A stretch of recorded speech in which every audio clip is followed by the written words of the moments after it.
Maybe it's Maybelline. Episode 2 of Walker Season 4 starts with Jerry and Cassie finishing their morning run, both drenched in sweat. After catching their breath, Jerry asks Cassie about her time working with the FBI. Cassie makes it clear that while she enjoyed her time with the FBI task force, she's decided to rejoin her old team in Texas. In simpler terms, Cassie is staying put in Texas.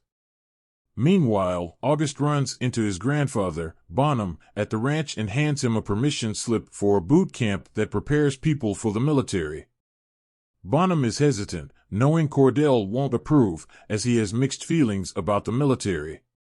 However, Bonham agrees to speak with the program's drill instructor, who happens to be Trey.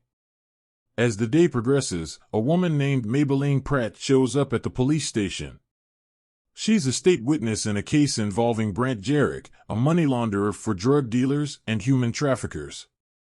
Pratt used to work at a restaurant that was a front for Brant's dirty money operations. Now that Pratt is a witness, Brant wants her silenced. Despite the danger, Pratt, a lively lady in her 60s or 70s, isn't afraid. She's full of life and humor wherever she goes.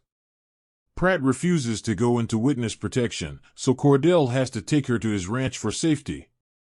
At the ranch, Bonham tries to talk to Cordell about letting August join the military boot camp, but Cordell shuts it down, saying he is not interested in discussing it further. Stella is struggling to shake off the horror of that night when she had to defend herself against Will, who broke into her apartment.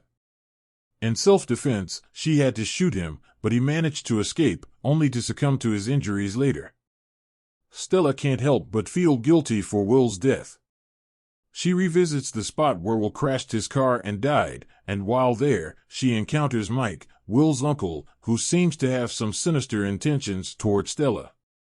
In the dead of night, Cordell finds Pratt awake, and they share a heartfelt conversation about raising children alone.